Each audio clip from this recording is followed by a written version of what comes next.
E-open na ang Gcash.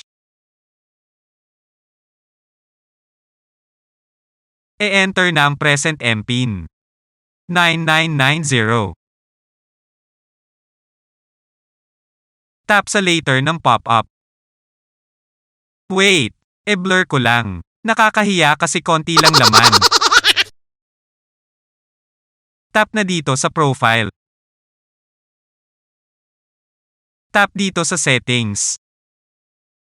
Dito tayo sa change. Enter natin ang current PIN. 9990.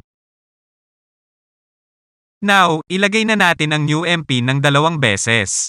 8880. Tap na sa submit. Congrats, successful. Tap na sa OK, at mag-login muli. Tara't i-testing, 8880. Ay nako, nakita na naman, gahe.